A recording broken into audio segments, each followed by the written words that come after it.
Hello दोस्तों, कैसे हैं आप लोग। उम्मीद करते हैं अच्छे होंगे। दोस्तों, इस वीडियो में मैथ प्रैक्टिस सेट पेपर देखने वाले हैं। यह वीडियो बीपीएससी 3 4.0 के लिए अत्यंत आवश्यक है, तो आप लोग लास्ट तक ज़रूर बने रहिएगा। कल हम लोग जो है 100 तक देख चुके थे, अब देखेंगे क्वेश्चन नंबर 101 से। तो आप लोग लास्ट तक ज़रूर बने रहिएगा। यदि आप नए हैं तो चैनल को सब्सक्राइब कर लीजिए और बेल आइकन को प्रेस कर दीजिए और एक बार वीडियो को शेयर कर दीजिए। तो चलिए शुरू करते हैं।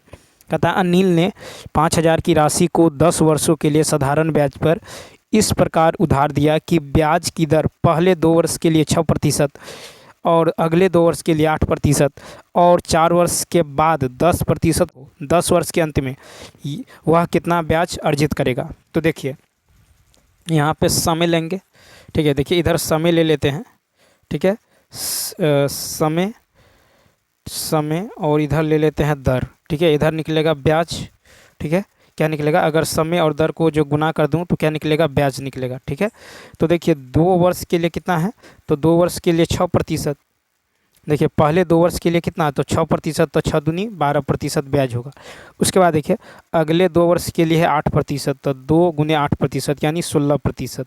ठीक है, ये निकल जाएगा 16%। अब देखिए यहाँ पे 4 वर्ष हो गया।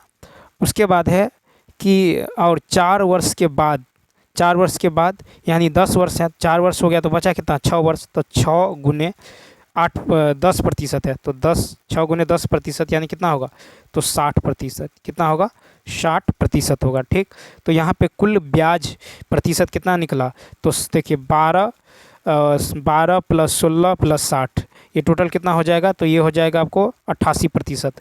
तो कुल जो है कुल ब्याज निकल गया आपको, कुल ब्याज निकल गया 88%। कितना प्रतिशत, 88%। अब देखिए, तो अभी अभिष्ट ब्याज जो निकल जाएगा, ये निकल जाएगा 5,000 का 88%। 5,000 का 88%, 2 जीरो से 2 जीरो कट जाएगा, ये निकल जाएगा आपको कितना, 4400। कितना निकल जाएगा, 4400। 4400 का है तो ए ऑप्शन। अब चलिए देखते हैं नेक्स्ट क्वेश्चन। देखिए 102 है, क्वेश्चन नंबर 102 है कि वह छोटी संख्या ज्ञात करें जिसे 6, 9 और 15 से विभाज्य सबसे छोटी संख्या में जोड़ने पर यह एक पूर्ण वर्ग बन जाए। तो देखिए पहले क्या करेंगे, 6, 9, 15 का एलसीएम लेंगे। ठीक है, तो यहाँ पे एलसीएम लेंगे, तो एलसीएम लेंगे तो यहाँ पे हम 3 से लगाएंगे, तो 3 दूनी 6, 3 तिया 9, 3 पंचे 15। फिर देखिए अब तो लगने वाला है नहीं, तो यहाँ पे जो हो जाएगा 6, 9, 15 का एलसीएम हो जाएगा कितना, तो ये हो जाएगा आपको 5 तिया 15, 15 दूनी 30 तिया 90। ठीक है, एलसीएम निकल गया कितना, 90। अब देखिए कहता है कि जो है वह सबसे छोटी संख्या वह छोटी से छोटी संख्या ज्ञात कीजिए जिसे इतना इतना से विभाज्य करने पर सबसे छोटी संख्या में जोड़ने पर यह एक पूर्ण वर्ग बन जाए। तो देखिए पूर्ण वर्ग कब बनेगा, तो पूर्ण वर्ग संख्या जो है, देखिए पूर्ण वर्ग संख्या कितना है, तो पूर्ण वर्ग संख्या है आपको 100। पूर्ण वर्ग संख्या कितना है, 100। एलसीएम कितना आया है, 90। तो 90 के आगे पूर्ण वर्ग संख्या क्या है, 100 है। ठीक, तो अभिष्ट संख्या होगा, अभिष्ट संख्या जो हो जाएगा 100 में से आप 90 घटा दीजिए। 100 में से यदि 90 घटा दें तो कितना बचेगा, 10। कितना बचेगा, 10। तो 10 यदि 90 में जोड़ दें तो यहाँ पे जो है एक पूर्ण वर्ग संख्या प्राप्त होगा। तो इसका ए ऑप्शन क्या होगा, राइट होगा। ठीक है, नेक्स्ट क्वेश्चन देखिए। फिर है कि 62,500 की राशि पर प्रत्येक 8 माह में चक्रवृद्धि होने वाली 12% वार्षिक ब्याज दर से 2 वर्षों में प्राप्त चक्रवृद्धि ब्याज कितना होगा। तो यहाँ पे देखिए कहता है इतना रुपये की राशि प्रत्येक 8 माह में चक्रवृद्धि होने पर 12% वार्षिक दर से 2 वर्ष में, तो 8 माह। ठीक है, 8 माह, तो यहाँ पे जो है इसको क्या करते हैं, 8 माह को जो है 8 माह में चक्रवृद्धि ब्याज दर निकाल लेते हैं। 8 माह का तो होगा 8, इसको वर्ष में कन्वर्ट करेंगे तो 12 से भाग देंगे, तो 8/12 अगुने कितना है, 12 गुने यह है 12%। 12%, तो 12 करेंगे तो ये कट के कितना होगा, 8%। तो यहाँ पे रेट निकल गया, ब्याज दर कितना, 8%। तो अब देखिए यहाँ पे हमको निकालना है, तो कहता 2 वर्ष में प्राप्त चक्रवृद्धि ब्याज, 2 वर्ष में, तो एन जो निकल जाएगा 2 वर्ष में प्राप्त चक्रवृद्धि ब्याज, 2 वर्ष में प्राप्त चक्रवृद्धि ब्याज निकल जाएगा। यहाँ पे निकल गया, रेट निकल गया 8%। कितना निकल गया है, 8%। तो यहाँ पे मिश्रधन क्या होगा, मिश्रधन होगा 62,500 ठीक है, मूलधन इंटू 1 प्लस 8/100 के पावर में कितना, तो यहाँ पे है 2 वर्ष। और समय निकालिएगा तो समय निकलेगा 2 गुने ये हो जाएगा कितना, तो 8 माह है, तो 2 गुने 8 में यदि 12/8 करेंगे, 2 गुने 12/8 करेंगे तो ये होगा 2 चौका 8, 4 तिया 12, यानी कितना निकल गया 3 वर्ष। तो पावर में कितना रखेंगे, 3 वर्ष रखेंगे। ठीक है, पावर में कितना रखना है, तो यहाँ पे 3 वर्ष रखना है। तो इसको सॉल्व करेंगे तो ये हो जाएगा आपको कितना, 78,732। ठीक है, ये हो जाएगा 78,732। तो चक्रवृद्धि ब्याज निकल जाएगा, कंपाउंड इंटरेस्ट निकल जाएगा 78,732 माइनस 62,500, 62,500, यानी ये निकल जाएगा 16,232, 16,232, यानी 16,232, यानी बी ऑप्शन। ठीक है, बी ऑप्शन क्या होगा, राइट होगा। ठीक है, अब चलिए देखते हैं नेक्स्ट क्वेश्चन। कहता है 104 है कि मार्च के महीने में दिलीप ने प्रतिदिन औसतन 501 की कमाई की। पहले 18 दिनों में उसकी कमाई 495 थी, उसके बाद 15 दिनों में उसकी कमाई जो है 505 थी। 18 मार्च को उसने 17 मार्च को अर्जित की गई कमाई से 50 अधिक कमाया है। 18 मार्च को उसने कितना कमाया है, तो मार्च में कुल कमाई निकाल लीजिए। तो देखिए मार्च में कुल कमाई क्या होगा, तो मार्च में जो है कुल कमाई होगा 501। ठीक है, 501 गुना में 31, क्योंकि जो है वो जो है प्रतिदिन औसतन जो है 501 की कमाई करता है। तो मार्च होता है कितना का, 31 का, तो 31 से गुना कर लीजिए तो ये हो जाएगा 15,531 गुना करेंगे तो। ठीक, उसके बाद देखिए अब निकाल लेते हैं 18 दिनों की कुल कमाई, क्योंकि 18 दिन की औसत कमाई है 495। तो 18 दिन की कुल कमाई क्या होगा, 18 गुने 495, यानी ये हो जाएगा 8910। ठीक है, 8910, 8,910। अब देखिए 15 दिनों का फिर कुल कमाई निकाल लीजिए, 15 दिनों का कुल कमाई। तो 15 दिनों का जो कुल कमाई होगा ये होगा 15 गुने 505, 15 गुने 505, यानी ये टोटल निकल जाएगा 75। ठीक है, 75। ठीक है, अब निकाल लीजिए 17 तथा 18 मार्च की कमाई, 17 और 18 मार्च।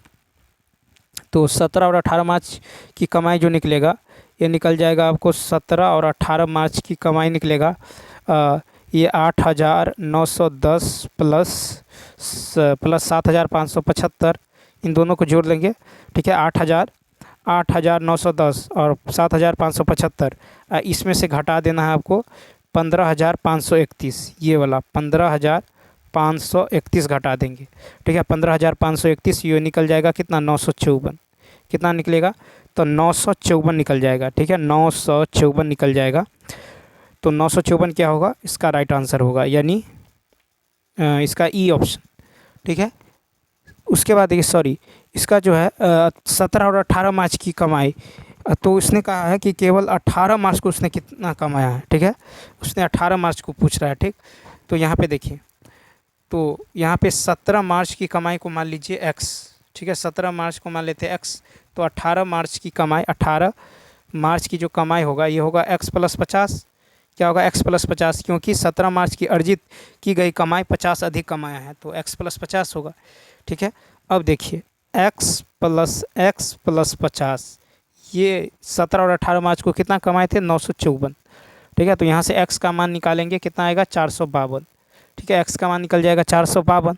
अब देखिए 18 मार्च की कमाई निकाल लीजिए, तो 18 मार्च की कमाई x प्लस 50, तो 452 में आप 50 ऐड कर दीजिए, 452 में 50 ऐड कीजिएगा तो ये होगा 502। कितना होगा, 502 होगा। तो 502 जो है इसका राइट आंसर होगा, यानी बी ऑप्शन। ठीक, नेक्स्ट क्वेश्चन देखिए। कहता 400 और 500 के बीच की उन संख्याओं का योग क्या है जिन्हें 6, 12 और 16 से विभाजित करने पर कोई शेषफल नहीं बचता है।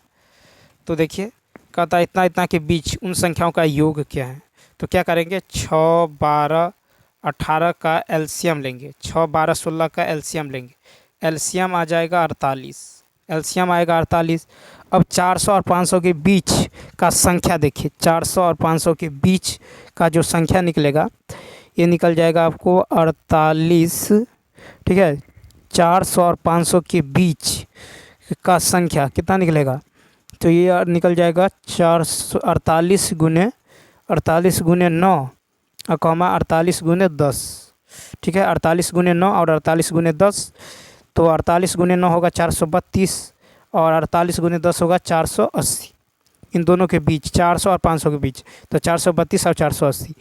अब क्या करिए, संख्याओं का योग निकाल लीजिए, तो इन दोनों को जोड़ दीजिए, 432 480, ये होगा 912। कितना होगा, तो 912 जो होगा ये क्या होगा, 912 जो है राइट आंसर होगा। ठीक है, तो इसका जो राइट आंसर होगा ई ऑप्शन होगा, ई ऑप्शन। नेक्स्ट देखिए 106 का था, दो संख्याओं का लौसो और मौसो क्रम से इतना इतना है, यदि दोनों संख्याओं का योग इतना है। तो देखिए लौसो और मौसो, लौसो गुने मौसो निकालेंगे तो यहाँ पे कितना होगा, तो दो संख्याओं का गुणनफल बराबर होता है लौसो गुने मौसो, यानी 90 गुने 15। ठीक, 90 गुने 15 ये हो जाएगा आपको कितना, तो 1350। अब देखिए, और उनका योग दे दिया गया है x प्लस वाई कितना है, x प्लस वाई है 75। कितना है, x प्लस वाई जो है दे दिया गया है 75। अब यदि 1350 का आप फैक्टर लेते हैं, 1350 का फैक्टर लेंगे तो ये निकल जाएगा आपको 1350 का फैक्टर 5 3 8 9, 3 से दीजिएगा तो 3 चौको 12 3 पंचे 15, फिर 3 से देंगे तो 15। ठीक है, कितना निकल गया 15। अब देखिए फिर यदि 15 से देंगे तो 15 दाहिन के 150, ये हो जाएगा 3 तिया 9।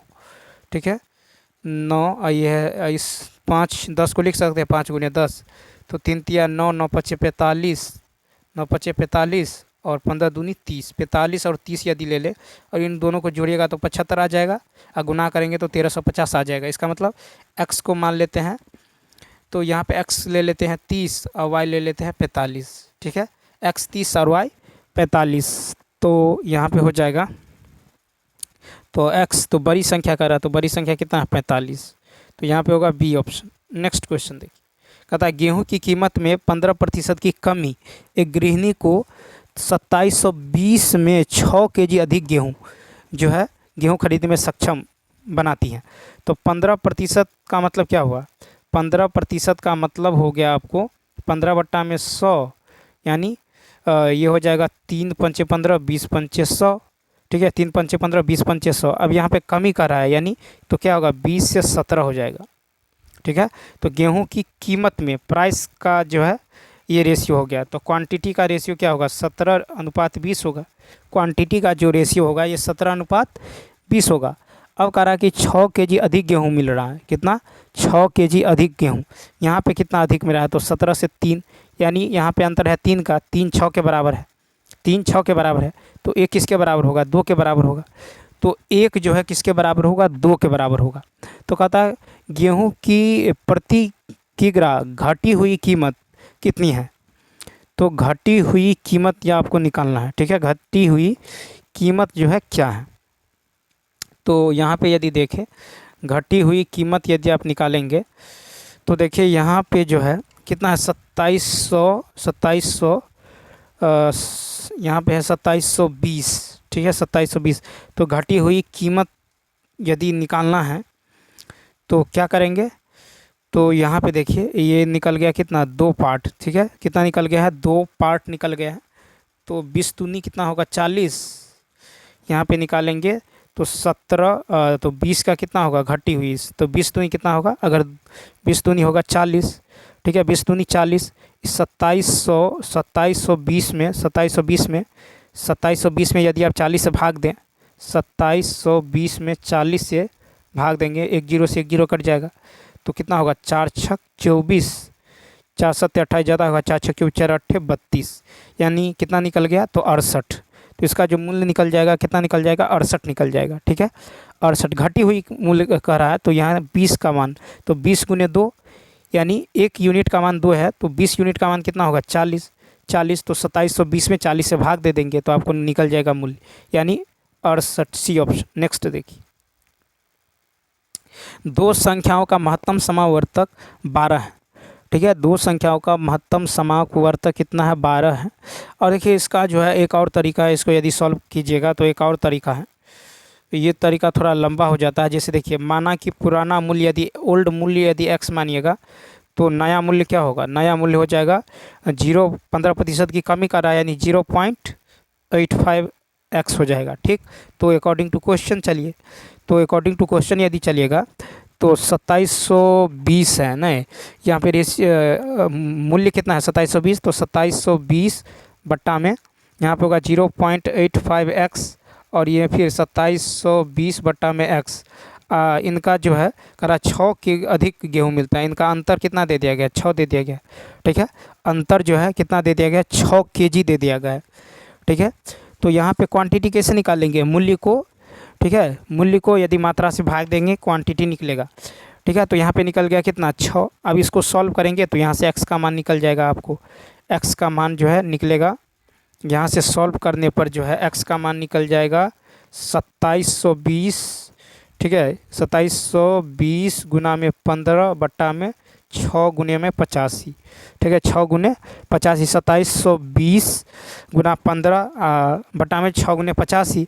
अब देखिए यहाँ पे करा 15% की कमी, 15% की कमी, तो फिर इसका 85 बट्टा 100 निकालना है, क्योंकि 15% की कमी हो रहा है। अब यहाँ निकालिएगा तो इसका मान निकल जाएगा 68। ठीक है, तो ये लंबा हो जाता है। 108 है कि दो संख्याओं का महत्तम समावर्तक 12 है, तो निम्नलिखित में से कौन सा उनका लघुत्तम समावर्तक कभी नहीं हो सकता। तो देखिए किसी भी संख्याओं का मौसो उनके लौसों का गुणनफल होता है। देखिए किसी भी संख्याओं का मौसो जो होता है उनके लौसों का गुणनफल 12 90 का गुणनखंड नहीं है, 12 जो है 90 का गुणनखंड जो नहीं है, इसलिए विकल्प ए अभिष्ट दो संख्याओं का लौसो नहीं हो सकता। ठीक है, 90। देखिए 60 में 12 जो है यदि ले लें तो 60 में 12 मौजूद है, जैसे 12 गुने 5। ठीक, 84 में भी 12 गुने 7 62 84, लेकिन 90 में 12 मौजूद है ही नहीं। ठीक है, 90 में 12 नहीं मौजूद है, इसीलिए ए ऑप्शन क्या होगा, राइट होगा। तो याद रखना किसी भी संख्या का मौसो उनके लौसों का गुणनखंड होता है, किसी भी संख्या का मौसो उनके लौसों का क्या होता है, उनके लौसों का गुणनखंड होता है, गुणनखंड। तो 12 90 का गुणनखंड नहीं है, 12 90 का गुणनखंड नहीं है। ठीक है, नेक्स्ट 109 है कि 107 रुपये को राम रमेश और नरेश के बीच गलती से के अनुपात विभाजित करने के बजाय जो है 3 4 6 के अनुपात में विभाजित कर दिया, तो कहता सबसे अधिक किसने जो है कितना लाभ प्राप्त किया है। तो देखिए यहाँ पे यदि गौर करें तो 3 4 5, तो पहली स्थिति यदि देखें तो राम फिर रमेश और उसके बाद है नरेश। ठीक है, तो इसको जो है कहता गलती से 3 4 6 के अनुपात में विभाजित कर देता है। ठीक है, गलती से 3 4 6 के अनुपात में विभाजित कर देता है। तो यहाँ पे हो जाएगा आपको 1/3 ले, 1/4 और 1/6, 1/6 लेंगे। तो देखिए यहाँ पे जो है और यहाँ पे निकल जाएगा कितना, यहाँ पे इसका एलसीएम यदि आप 12 लेंगे 12, तो ये हो जाएगा 3 चौका 12, 4 तिया 12, 6 दूनी 12। ठीक है, तो रेशियो निकल जाएगा 4 3 2 निकल जाएगा। ठीक है, 4 3 2। ठीक है, 4 3 2, तो 4 3 2 निकल गया। अब क्या करेंगे, तो यहाँ पे देखिए इन तीनों का योग देखिए, 4 3 7 और 2 9, 9 का यूनिट किसके बराबर है 702 के, तो 1 यूनिट का मान क्या होगा 9 8 9 7 63। ठीक है, 9 7 63, 9 8 72 ज़्यादा होगा, तो ये हो जाएगा 9 8 कितना 72, यानी कितना निकल गया 78 निकल गया। ठीक है, तो 4 यूनिट का मान कितना निकल जाएगा 312। ठीक है, 4 गुणे 78 करिएगा तो 312 निकल जाएगा। फिर 3 यूनिट का मान निकल जाएगा आपको कितना, तो 234 निकल जाएगा। ठीक, फिर 2 यूनिट का मान निकल जाएगा 156। ठीक है, अब देखिए फिर रेशियो दे दिया गया है 3 4 6, इसके अकॉर्डिंग चलिएगा तो 6 4 10 3 13, तो 13 यूनिट का मान कितना है 702, तो 1 यूनिट का मान निकल जाएगा 54, तो 3 यूनिट का मान निकल जाएगा 3 यूनिट का 162, 4 यूनिट का मान निकल जाएगा जो है 216, और 6 यूनिट का मान निकल जाएगा कितना, तो 324 कितना निकल जाएगा 324 जो है निकल जाएगा। तो यहाँ पे गौर करिए, तो यहाँ पे स्पष्ट है कि नरेश की जो है अधिकतम प्राप्त लाभ, देखिए नरेश को कितना मिला है तो यहाँ पे देखिए नरेश को जो है इसमें 156 मिला है, वहाँ पे 324 मिला है। ठीक है, तो नरेश को इसमें जो है यदि देखिएगा ऊपर में जो है नरेश को 324 मिला है, जबकि नीचे की यदि बात करें तो 156 मिला है। तो कह रहा है कि जो सबसे अधिक जो है किसने और कितना लाभ जो है कमाया है। तो नरेश की यदि देखेंगे तो 324 में से आप क्या करेंगे, 156 घटाएंगे तो 168, तो 168 जो है इसको मिला है। ठीक है, रमेश को कितना, तो 168। तो यहाँ पे जो राइट आंसर होगा ये हो जाएगा नरेश 168, यानी सी ऑप्शन क्या होगा, तो सी ऑप्शन। ठीक, उसके बाद देखिए 110 की यदि बात करें तो कहता है कि 15% और 5% की दो क्रमिक छूट के बराबर एकल छूट। तो यहाँ पे होगा 15 + 5 - 15 × 5 बटा में 100। ठीक है, 20 पंचे 100, फिर काट लीजिए 5 तिया 5 चौका।